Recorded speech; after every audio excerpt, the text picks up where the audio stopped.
በዲፕሎማቶች መንደር ሳር ቤት ላይ 100% ለሚከፍሉ ደንበኞች በ35% ቅናሽ አፓርትመንቶችን ቴምር ፕሮፐርቲስ ለሽያጭ አቅርቧል። በተጨማሪም በአያት፣ በፒያሳ፣ በአዋሬ እንዲሁም በተክለ ሃይማኖትና በጋርመንት ላይ ከ10% ቅድመ ክፍያ ጀምሮ በ3 ዓመት ጊዜ ውስጥ በረጅም ጊዜ ያከፋፈል ሁኔታ ያለምንም ተጨማሪ ክፍያና ወለድ የቤት ባለቤት መሆን ትችላላችሁ። በተጨማሪም በ2,500,000 ብር ሙሉ ክፍያ አሊያም በ500,000 ብር ቅድመ ክፍያ ገላን ኮንዶሚኒየም መሃል ላይ ሱቆችን እነሆ ይሎታል ቴምር ፕሮፐርቲስ። ለበለጠ መረጃና ሳይቱን ለመጎብኘት በ0921 75 22 22 ቴምር ፕሮፐርቲ ብለው ይደውሉ። ሰላም እንዴት ናችሁ? ፍሬ ህይወት ዮሐንስ ነኝ። በአፍሪካ ቀንድ በተለይም በኢትዮጵያ በኤርትራና በሌሎች ጎረቤት ሀገራት መካከል እየተፈጠሩ ያሉ ኢኮኖሚያዊ፣ ማህበራዊና ፖለቲካዊ ጉዳዮችን በትንታኔ ይዤላችሁ እቀርባለሁ። በተለይም ደግሞ ከኢትዮጵያ የቀይ ባህር ጥያቄ ጋር ተያይዞ የሚነሱ ሀሳቦች ላይ አተኩራለሁ። በዛሬው ቆይታችን በሁለት አንኳር ጉዳዮች ላይ አብረን ቆይታ የምናደርግ ይሆናል። የመጀመሪያው ቀዳሚ አጀንዳችን የሚሆነው የግብጽ መንግስት በኢትዮጵያ ድንበር አቅራቢያ ላይ የጦር መሳሪያዎችን ማስጠጋቱ ተሰምቷል። የግብጽ መከላከያ ሚኒስቴር ይፋ ባወጣው መረጃ መሰረት አደገኛ የተባሉ የጦር መሳሪያዎችን ወደ ኢትዮጵያ ድንበር ማስጠጋቱን ተከትሎ ከኢትዮጵያ ጋር በአባይ ውሃ፣ በቀይ ባህር እንዲሁም ደግሞ በሌሎች ምክንያቶች የገቡበትን ውጥረት መነሻ በማድረግ ይህ እንቅስቃሴ እንደተደረገ ጭምር የተለያዩ የፖለቲካ ትንታኔዎችም ይፋ እየወጡ ይገኛሉ። የግብጽ ጦር በየትኛው የድንበር አቅጣጫ ላይ ነው ይህንን የጦር መሳሪያ ያስጠጋው? እንዲሁም ደግሞ ለዚህ የጦር መሳሪያ መጠጋት ዋነኛ ምክንያት ምንድን ነው የሚለውን በዝርዝር ሀሳቡን ይዤላችሁ ቀርባለሁ። ሁለተኛው አጀንዳችን የሚሆነው በኤርትራ መንግስት ላይ የመፈንቅለ መንግስት እርምጃን እያደረጉ የሚገኙት የብሉ ሪቮሉሽን ኃይሎች ከአሜሪካ ሶስተኛው ቁልፍ ባለስልጣን ጋር ውይይት ማድረጋቸው ተሰምቷል። ከአሜሪካ ሶስተኛው ቁልፍ ባለስልጣን ጋር ያደረጉት ውይይትም ደግሞ የአሜሪካ መንግስት በኤርትራ የመንግስት መለወጥ ወይም ደግሞ በኤርትራው ፕሬዝዳንት ኢሳያስ አፈወርቂ ላይ የሚደረጉ የመፈንቅለ መንግስት እርምጃዎችን እየደገፉ መሆኑን ያረጋገጠ እንደሆነ የተለያዩ ፖለቲከኞች እየገለጹ ይገኛሉ። ከዚሁ ጋር በተያያዘም አምባሳደር ቲቦር ናጂ ያስተላለፉት መልእክት አለ። በዚህ ጉዳይ ላይ ሰፋ ያለ መረጃን አቀርብላችኋለሁ። ለዩቲዩብ ቻናሌ አዲስ ከሆናችሁ የደወል ምልክቷን ተጭናችሁ ቻናሌን ሰብስክራይብ በማድረግ ቤተሰብ እንድትሆኑ ጠየቅኳችሁ። ቻናሌን ሰብስክራይብ አድርጋችሁ ቤተሰብ ከሆናችሁ ላይክ እና ሼር በማድረግ መረጃውን ለወዳጅ ዘመዶቻችሁ እንድታደርሱልኝ ጠይቃለሁ። ወደ ቀዳሚው መረጃም ተሻገርኩ። በመሃል ፒያሳ በምናስገነባው ሳይት ላይ 30% ቅናሽ ባለ 1 መኝታ 5.1 ሚሊዮን የነበረው 3.6 ሚሊዮን፣ ባለ 2 መኝታ 8.4 ሚሊዮን የነበረው 5.8 ሚሊዮን፣ ባለ 3 መኝታ 12 ሚሊዮን የነበረው 8.4 ሚሊዮን ሲሆን ይህ ዋጋ የወጣው 70% ባንዴ ከፍለው ቀሪ 30% ዲስካውንት ተደርጎላቸው ነው። ቀስ እያሉ በግንባታ ሂደት ለሚከፍሉም ከ10% ቅድመ ክፍያ ጀምሮ አመቻችተናል። ለበለጠ መረጃ ከታች ባሉት ስልኮች ይደውሉ። የመጀመሪያው ቀዳሚ አጀንዳችን የሚሆነው የግብጽ መንግስት እንግዲህ በኢትዮጵያ ድንበር አቅራቢያ ላይ አደገኛ የሚባሉ የጦር መሳሪያዎችን እንዲሁም ደግሞ ወታደራዊ ኃይሉን ማሰማራቱን የሚገልጹ መረጃዎች ይፋ እየወጡ ይገኛሉ።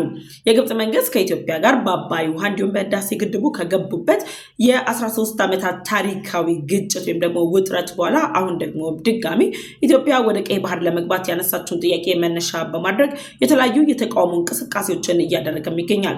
በኢትዮጵያና በግብጽ መካከል ያለው ውጥረት በሁለቱ የውሃ አካላት ላይ ያጠነጠነ ቢሆንም ግብጽ በጥቅሉ ኢትዮጵያ እያደረገች ያለችውን ኢኮኖሚያዊ፣ ወታደራዊና ሌሎች እንቅስቃሴዎችን ጭምር ከኔ ትበልጣለች በሚል ስጋት መጠመዷም ተገልጿል። ባለፉት ቀናት ግሎባል ፋየር ፓወር ይፋ ባደረገው መረጃ መሰረት የኢትዮጵያ ጦር አሁን ላይ በተግባር ላይ የሚገኙ 503,000 የጦር ሰራዊት እንዳሉት የገለጸ ሲሆን ግብጽ ደግሞ 438,000 የሚሆን የጦር ሰራዊት እንዳላት በመግለጽ ጭምር ኢትዮጵያ በጦር ሰራዊት ግብጽ ላይ ያሳየችው ብልጫ በኢትዮጵያና በግብጽ መካከል ባለው ውጥረት ላይ የራሱ የሆነ አስተዋጽኦ ሊያበረክት እንደሚችል ጭምር ዘገባው አትቷል። ታዲያ አሁን ላይ በግብጽና በኢትዮጵያ መካከል ያለው ውጥረት እያየለ በመጣበት በዚህ ወቅት ላይ በግብጽና ኢትዮጵያ መሃል አደራዳሪ ሆኜ ይቀርባል ያሉት የአሜሪካው ፕሬዝዳንት ዶናልድ ትራምፕ ከአንድ ወቅት አጀንዳ ከመሆን ያለፈ ምንም አይነት የድርድር ቅድመ ሁኔታዎችን እያደረጉ አለመሆናቸው ግብጽን ስጋት ላይ ጥሏታል። ይህንን መነሻ በማድረግ ግብጽ ኢትዮጵያ በህዳሴ ግድብ፣ በአባይ ውሃ እንዲሁም ደግሞ በቀይ ባህር ላይ ብልጫ ትወስድብኛለች የሚለው ስጋቷን ምክንያት ውስጥ በማስገባት እንግዲህ ኢትዮጵያ በስፋት ላለፉት ዓመታት የሶማሊያን ዳር ድንበር በማስከበር የሶማሊያን ሀገር በሽብር እንቅስቃሴዎች እንዳትጠቃና የተለያዩ ሽብር ኃይሎች ጭምር ሶማሊያ ላይ የተለያዩ እርምጃዎችን እንዲወስዱ በሰላም ማስከበር ውስጥ ስታደርግ ከነበረው ንቁ ተሳትፎ ጋር መነሻ በማድረግ ግብጽ አሁን ላይ በኢትዮጵያ ድንበር አቅራቢያ ላይ የሶማሊያ አንድነት አስጠብቃለሁ በሚል ሽፋን አደገኛ የሚባሉ የጦር መሳሪያዎቿንና ሰራዊቷን ማስጠጋቷን የሚገልጹ መረጃዎች እንግዲህ ይፋ ወጥቷል። ሜንታል ወርልድ የተባለ ድረገጽ ይፋ ባደረገው መረጃ መሰረት እንግዲህ በኢትዮጵያ የድንበር አፍንጫ ስር ላይ የግብጽ ጦር እንግዲህ አደገኛ የጦር መሳሪያዎችን ማስፈሩን ይፋ አድርጓል። ግብጽ በዚህ እንቅስቃሴዋ ላይ በኢትዮጵያ ድንበር ላይ ካስጠጋቻቸው አደገኛ የጦር መሳሪያዎች መካከልም A82U የጥቃት አውሮፕላን፣ MI24 የውጊያ ሄሊኮፕተር፣ MI17 የትራንስፖርት ሄሊኮፕተር የመሳሰሉት እንዲሁም ደግሞ ሌሎች ወታደራዊ ቁሳቁሶችን ጭምር በኢትዮጵያ ድንበር አቅራቢያ ላይ አስጠግታ እንቅስቃሴ መጀመሯም እየተነገረ ይገኛል። የግብጽ መንግስት በጥቅሉ በኢትዮጵያ ላይ የጀመረው እንቅስቃሴም ደግሞ ከኢትዮጵያ ጋር ባለፉት ዓመታት የገቡበትን ውጥረት በበላይነት ለማጠናቀቅ በሚያደርገው ጥረት ላይ እነ ጅቡቲን እነ ኤርትራን እንዲሁም ደግሞ ጀነራል አልቡርሃንን መጠቀሚያ አድርጎ ለረጅም ጊዜያት ኢትዮጵያ ላይ ሲያሴር ከቆየ በኋላ ኢትዮጵያ ደግሞ የጎረቤት ሀገራት ላይ እየፈጠረች ያለችው የዲፕሎማሲ ጫና እየፈጠረች ያለችው ኢኮኖሚያዊ ግንኙነትና ሌሎች ጉዳዮች ተደማምረው ግብጽ ያቀደችው እቅድ እንደፈለገችው እንዳልተሳካላት ጭምር እየተገለጸም ይገኛል። ይህም መነሻ በማድረግ ግብጽ ስታደርግ ከነበረው ዲፕሎማሲያዊ ጥረት ጋር ተያይዞ ከተለያዩ የአረብ ሀገራት እንዲሁም ደግሞ በዓለም ላይ ከሚገኙ ሀገራት ጋር ጭምር በመጣመር ኢትዮጵያ ወደ ቀይ ባህር እንዳትጠጋ ለማድረግ የተለያዩ ጉድጓዶችን ስትቆፍርም ቆይታለች። አሁን ላይ ታዲያ በአፍሪካ ቀንድ ያለው ውጥረት ከዲፕሎማሲያዊ ውጥረት ወይም ደግሞ ፖለቲካዊ ውጥረት ባሻገር ወታደራዊ ፍጥጫን በፈጠረበት በዚህ ወቅት ላይ የሶማሊያን ዳር ድንበር ለማስከበር ግብጽ ጦሯን ወደ ሶማሊያ ማስገባቷ እየተነገረም ይገኛል። ከዚህ በፊት አስቀድማ ግብጽ እንደነገረችው ወይም ደግሞ ስትገልጽ እንደነበረው ባለፉት ጊዜያት የግብጽ ጦር በሶማሊያ የሰላም ማስከበር ውስጥ አልተሳተፈም።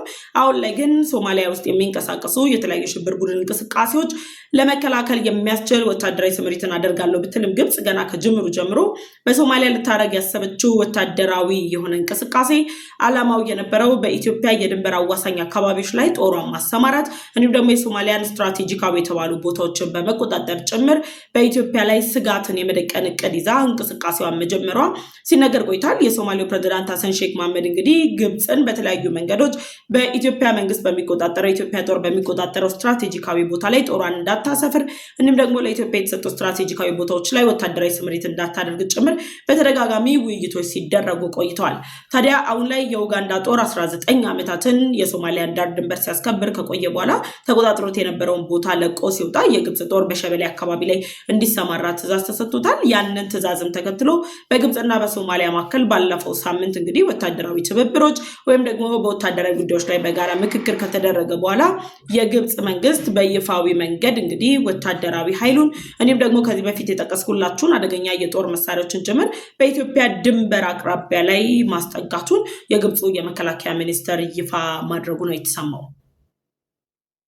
የግብጽ መንግስት እንግዲህ በአሁን ላይ ባለው ሁኔታ ላይ በምስራቅ አፍሪካ ላይ ያለው ወታደራዊ እንቅስቃሴን የተጠናከረ መምጣት ወይም ደግሞ በምስራቅ አፍሪካ ላይ ያለው ወታደራዊ እንቅስቃሴ ኢትዮጵያ በበላይነት መምራቷ ኢትዮጵያ በጦር አቅም ባሰለፈቻቸው አክቲቭ የሆነ ወይም ደግሞ በተግባር ላይ የሚገኙ የሰራዊት ቁጥሮች ከዛም በተጨማሪ ታጠቀቻቸው አደገኛ የሚባሉ የጦር መሳሪያዎችን ግምት ውስጥ በማስገባት በምስራቅ አፍሪካ ላይ ያለው የጦር እንቅስቃሴ መሪ ተዋናይ ወይም ደግሞ መሪ በመሆን የበላይነቷን እያስጠበቀች ነው ያለችው። የኢትዮጵያ ኮማንዶ አሁን ላይም በተባበሩት አረብ ኤሚሬት በሚደረጉ ትርኢቶች ጭምር በአንደኝነት ዙሩን እየመራ ነው ያለው። ኢትዮጵያ የምታሰማራቸው የጦር ሰራዊቶች በተባበሩት መንግስታት ድርጅት በሌሎችም ዓለም አቀፋዊ ተቋማት ብቃቱ ጀግንነቱ እየተመሰከረ ባለበት በዚህ ወቅት ላይ ኢትዮጵያ ላይ የጦር ብልጫ መውሰድ እንግዲህ እንደማይቻል የተረዳችው ግብጽ አሁን ላይ ከኢትዮጵያ ጋር ግጭት ውስጥ ገባበታለሁ ብላ ያሰበችው የኤርትራ ድንበር፣ የጅቡቲ ድንበርና የሱዳን ድንበር ሁኔታ እዚህ ግባ የሚባል አይደለም። ምክንያቱም ኢትዮጵያ በእነዚህ ድንበሮች ላይ እያደረገች ያለችው እንቅስቃሴ አይደለም የጠላት ኃይል ሰብሮ እንዲገባ ይቀርና አይደለም ግብጽን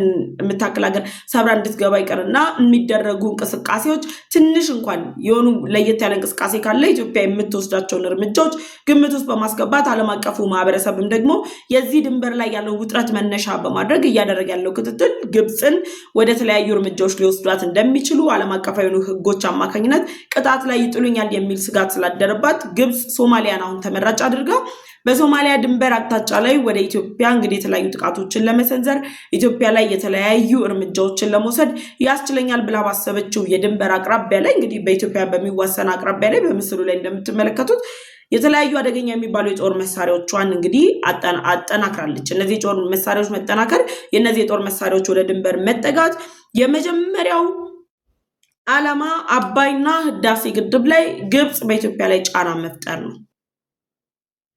የግብጽ መንግስት ወታደራዊ አቅሙን ወታደራዊ የጦር መሳሪያዎችን በኢትዮጵያ ድንበር ወይም ደግሞ በኢትዮጵያ አፍንጫ ስር ያስጠጋበት ዋነኛው ምክንያት በህዳሴ ግድቡና በአባይ ውሃ ላይ ባለፉት 13 ዓመት ሲደረጉ የነበሩ ድርድሮች ደግሞ ከቅርብ ጊዜ ወዲህ የግብጽ መንግስት በኢትዮጵያ ላይ የጦር እርምጃ ወስዳለው የሚሉ መልእክቶች ዛቻ አዘል መልእክቶችን ጭምር መነሻ በማድረግ በአባይ ውሃና በህዳሴ ግድብ ላይ እንግዲህ በኢትዮጵያ ላይ ጫና ለመፍጠር የሚያስችል ወይም ደግሞ የኢትዮጵያን ጦር ለማብረክረክ የሚል እቅድ ያለው መልክን የያዘ አይነት እንቅስቃሴ ነው። በእነዚህ ሁለት ጉዳዮች ላይ እንግዲህ መነሻ አድርጎ በሶማሊያ ድንበር አቅራቢያ ላይ የግብጽ ጦር የጦር መሳሪያውን ማስፈሩ በአባይና ከህዳሴ ግድብ በዘለለ ደግሞ ኢትዮጵያ በበርበራ ወደብ በመጠቀም ወደ ቀይ ባህር እንዳትገባ የበርበራ ወደብ ላይ የምታደርገውን እንቅስቃሴ ለመገደብ የታለመ ጭምር እንደሆነ ይገለጻል። እንግዲህ ኢትዮጵያ የበርበራ ወደብን በመጠቀም ወደ ቀይ ባህር የምታደርገውን ጉዞ በቀዳሚነት ከሚቃወሙ አካላት መካከል ግብጽ፣ ጅቡቲ፣ ኤርትራ ቀዳሚዎቹ ናቸው። ታዲያ ይህንን ህልማቸውን ለማሳካትና ኢትዮጵያን ከቀይ ባህር ጉዞ ለማሰናከል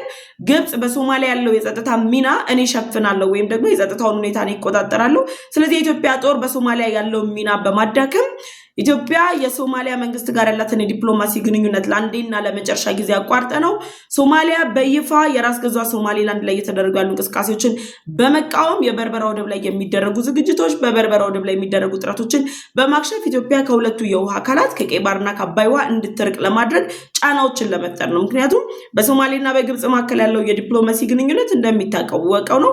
የሶማሌው ፕሬዝዳንት ተደጋጋሚ የሆኑ ምክክሮችን ከግብጹ ፕሬዝዳንት ጋር አድርገዋል። የጦር መሪዎቻቸው ውይይትን አድርገዋል። ደግሞ የግብጽ መንግስት ለሶማሊያ እኔ ቆረቆርልሻለሁ የሚል አይነት ምስል ያለው አጀንዳን በመያዝ የራሳቸውን ፍላጎት ለማሳካት ጭምር ጥረት እያደረጉ ነው ያሉት። ስለዚህ ግብጽ የተሻለ ዲፕሎማሲ ጫና ስላላት ከሶማሊያ ጋር የምትፈጥረው ጥምረት ለፕሬዝዳንት ሐሰን ሼክ መሐመድ ከነ ሳውዲ ጋር ከነ ቱርክ ጋር ለሚኖራቸው ግንኙነት እንደ ወሳኝ ምዕራፍ ጭምር መጠቀም ያደርገውት እንደሚንቀሳቀሱም እየተገለጸ ባለበት በዚህ ወቅት ላይ በቀይ ባህርና በአባይ ውሃ ላይ ተጽዕኖ ለመፍጠር ጫና ለመፍጠር ግብጽ በኢትዮጵያ ድንበር ወይም ደግሞ ኢትዮጵያ በምትገኝባቸው አቅራቢያ ላይ እነዚህን አደገኛ የሚባሉ የጦር መሳሪያዎችን አስጠግታለች። ሁለተኛው የግብጽ ምክንያት የኢትዮጵያን ሉዓላዊነት መገዳደር ወይም ደግሞ የኢትዮጵያን ሉዓላዊነት መዳፈር ነው። ይሄ ደግሞ ግብጽ ለረጅም ጊዜ ስትጠቀምበት የነበረው ስትራቴጂካዊ አካሄድ ነው። የኢትዮጵያን ሉዓላዊነት ለመገዳደር፣ የኢትዮጵያን ሉዓላዊነት ለመዳፈር እነ ኤርትራን እነ ጅቡቲን መጠቀሚያ አድርጋ ቆይታለች። ከዛም በተጨማሪ በሶማሊያ ጋር ያላትን ግንኙነት አጠናክራ በሶማሊያና በኢትዮጵያ መካከል ያሉ የድንበር አካባቢዎች ላይ ጦሯን በማደራጀት የድንበር አካባቢዎች ላይ ወጣ ያሉ እንቅስቃሴዎችን በማድረግ የኢትዮጵያን ሉዓላዊነት ለመዳፈርና በኢትዮጵያ ውስጥ ጉዳይ ላይ ጣልቃ ከመግባት ባለፈ እርምጃ ለመውሰድ ያስችለኛል የሚል እንቅስቃሴ ለማድረግ አቅዳለች። በነገራችን ላይ ግብጽ ዋነኛ ማጠንጠኛዋ የህዳሴ ግድብ ወይም ደግሞ የአባይ ውሃ ከመሆኑ በተጨማሪ የኢትዮጵያን ሁለንተናዊ እድገት መጎተት እንደሆነ የምናውቀው ለግብጽ አባይ ውሃና ህዳሴ ግድብ ጋር በተገናኘ ከኢትዮጵያ ጋር ውጥረት ውስጥ ለመግባት ወይም ደግሞ የድንበር እርምጃ ለመውሰድ የሚቀላት መንገድ የሱዳን ድንበር ነው። ኦር ደግሞ በሱዳን አቅጣጫ ላይ ጦሯን ብታሰማራ ነው።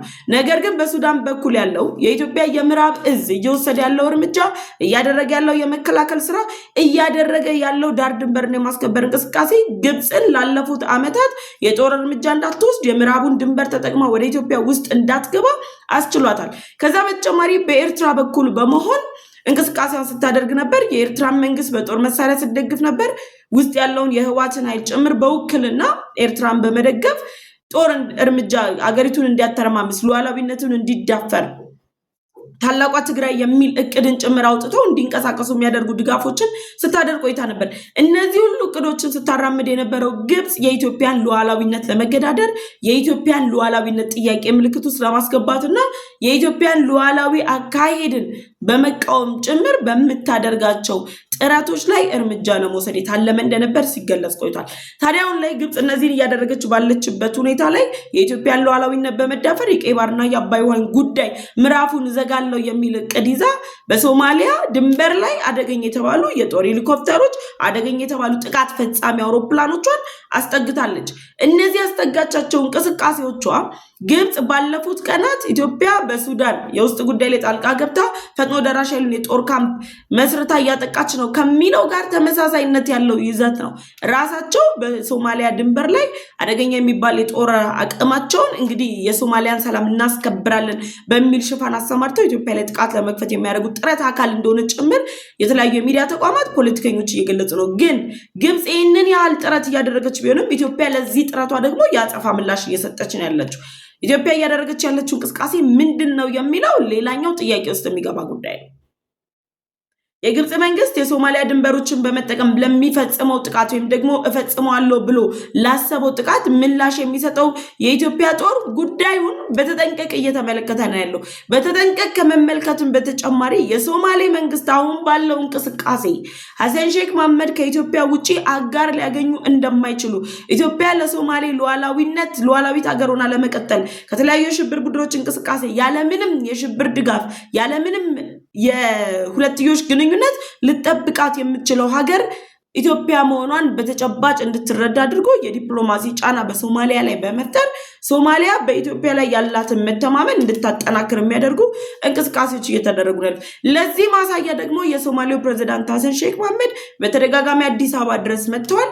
ከዛ በተጨማሪ ደግሞ ባለው የሰላም ማስከበር ስምሪት ላይ ኢትዮጵያ ባለፉት ዓመታት በታማኝነት የትኛውም አይነት የኢኮኖሚ ችግር እንደ ችግር ሳታነሳ የትኛውንም አይነት የሁለቱ ሀገራትን አለመግባባቶች እንደ ችግር ሳታነሳ የሶማሌን ዳር ድንበር አስከብራ የቆየችበት ሁኔታ አለ።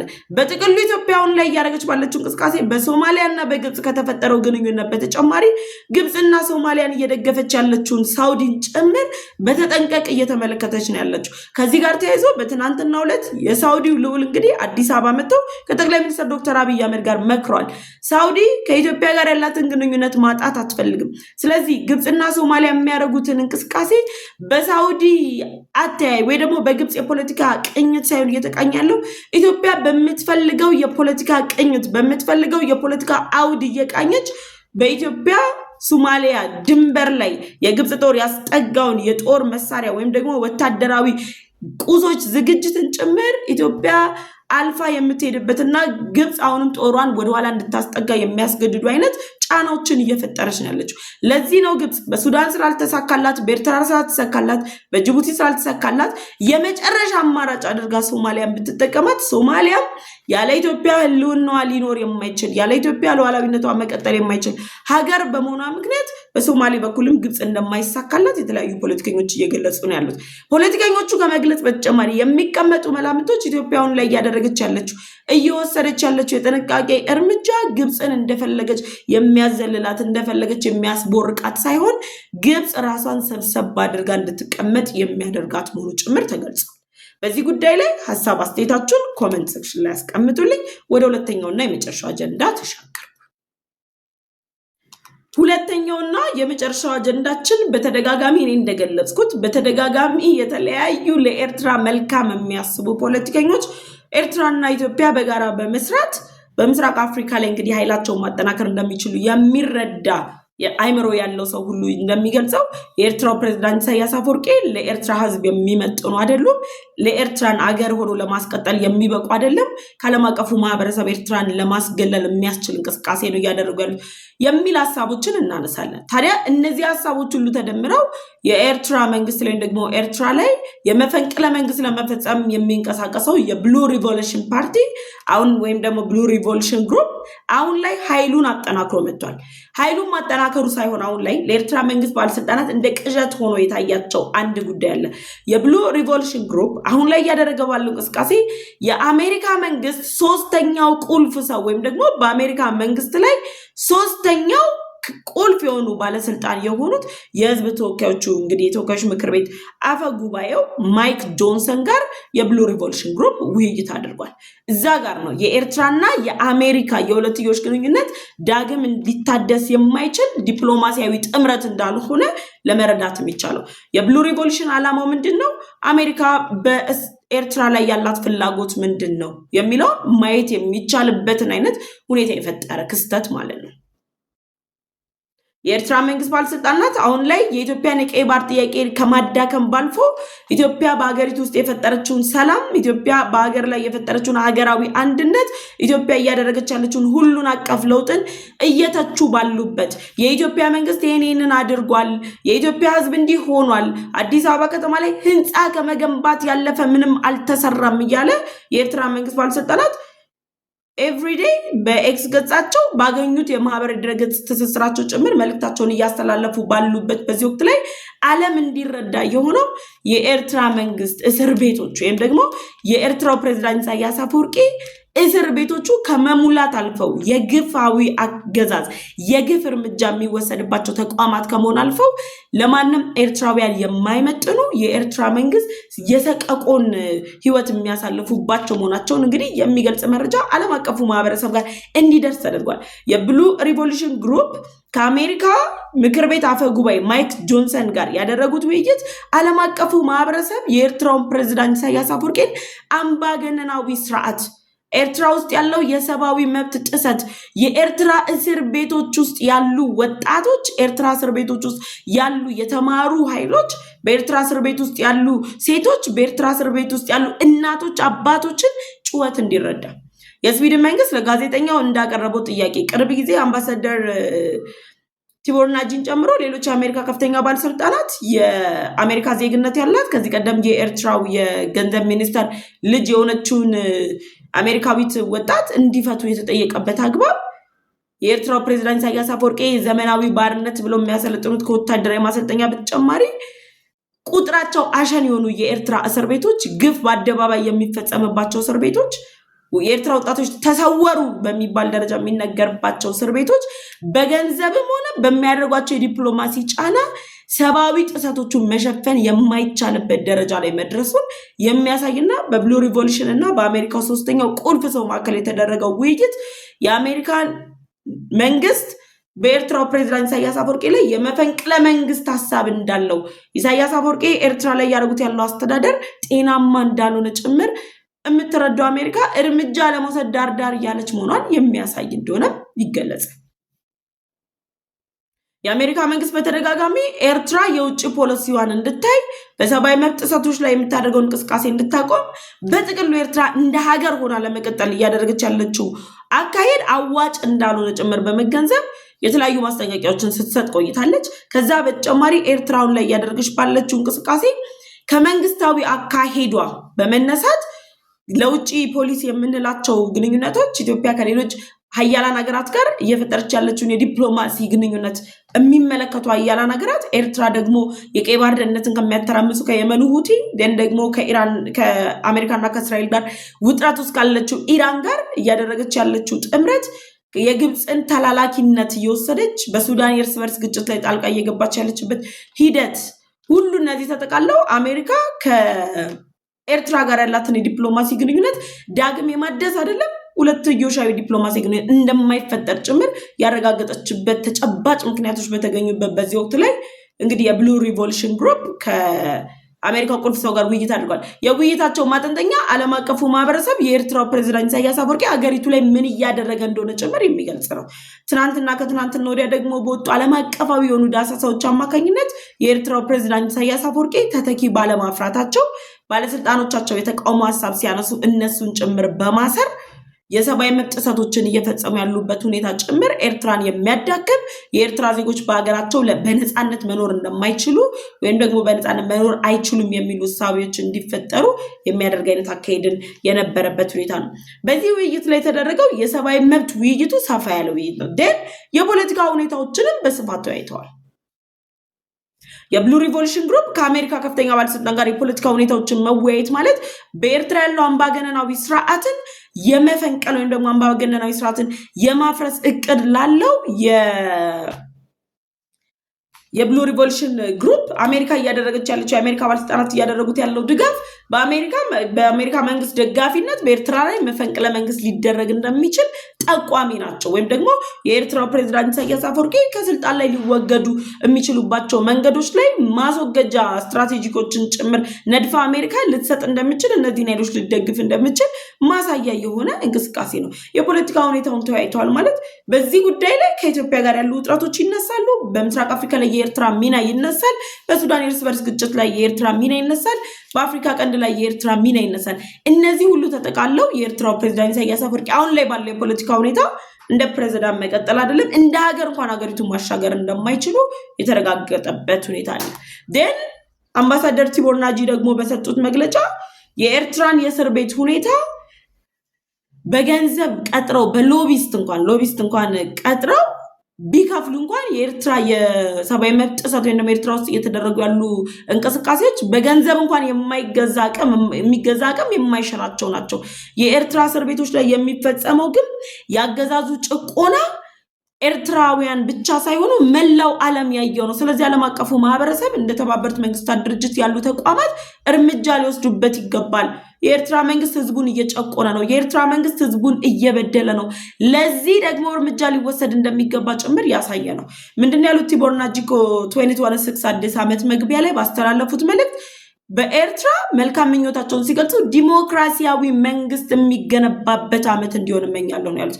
በኢትዮጵያ ግን ወንድማማችነት የሚጠናከርበት የውስጥ ችግሮቻችን የሚፈቱበት፣ ኤርትራ ላይ ግን ዲሞክራሲያዊ መንግስት የሚገነባበት ዓመት እንዲሆን እመኛለሁ ነው። ከዛ የኤሪ ኢንፍሉዌንዛ ታህሳስ ላይ መታየት ጀመረ ብለው የማስታወቂያ ሚኒስተሩን ጨምሮ ሌሎች የኤርትራ መንግስት ባለስልጣናት በኤሪ ኢንፍሉዌንዛ ሽፋን አድበስብሰው ሊያልፉት እያደረጉት ያለው ጥረት የኤርትራን የጨቆና አገዛዝ የሰብአዊ መብት ጥሰት ማንም ሊሸፍነው የማይችል ከየትኛውም ሀገር ጋር ዲፕሎማሲያዊ ጥምረት ቢፈጥሩ የሳዋን ጨምሮ ሌሎች በኤርትራ የሚገኙ እስር ቤቶች በደል ሊሸፈን የማይችል መሆኑን ዓለም አቀፉ ማህበረሰብ እንዲያየው የሚያደርግ ነው። የኤርትራ እስር ቤቶች የግፍ እስር ቤቶች፣ የሚለቀስባቸው፣ ብዙዎች የሚሞቱባቸው፣ ያለ ህግ የሚታፈኑባቸው እስር ቤቶች ናቸው። ዓለም ላይ ከሚገኙ አሰቃቂ እስር ቤቶች ሎኬሽናቸው የማይታወቅ ስለተናገርክ ብቻ የምትታሰርበት፣ ሐሳብን በነፃነት ስለገለጽክ የምትታሰርበት፣ አይ ፕሬዝዳንት ተሳስተዋል ለኤርትራ የሚበጀው ይሄ ነው ስትል ለሀገር ስለተቆረቆርክ የምትታሰርበት እስር ቤቶች ናቸው። ስለዚህ በኤርትራ ኢሳያስ አፈወርቂ አሁን ላይ መጨረሻቸው ደርሷል። እድሜ ባያወርዳቸው በመፈንቅለ መንግስት የሚወርዱበት የመጨረሻ ጊዜያቸው ደርሷል። የመጨረሻ ሰዓታቸው ስለደረሰ አሜሪካ እንግዲህ ቁልፍ ሰዋ ከብሉ ሪቮሉሽን ጋር መምከር ማለት አሜሪካ የኤርትራው ፕሬዝዳንት ኢሳያስ አፈወርቂን የመፈንቅለ መንግስት አካሄድ እንደምትደግፍ በይፋ ያረጋገጠችበት ሁኔታ ነው ማለት። በዚህ ጉዳይ ላይ ሀሳብ አስተያየታችሁን ኮሜንት ሴክሽን ላይ አሳውቁኝ። አብሬያችሁ የቆየሁት እኔ ፍሬ ህይወት ዮሐንስ ነበርኩኝ። ለዩቲዩብ ቻናል አዲስ ከሆናችሁ የደወል ምልክቷን ተጭናችሁ ቻናሌን ሰብስክራይብ፣ ቪዲዮን ላይክ እና ሼር በማድረግ ለወዳጅ ዘመዶቻችሁ ማጋራት እንዳትረሱ። በቀጣይ በሌሎች መረጃዎች ተመልሼ እመጣለሁ። እስከዛው ግን ቸር ቆዩ።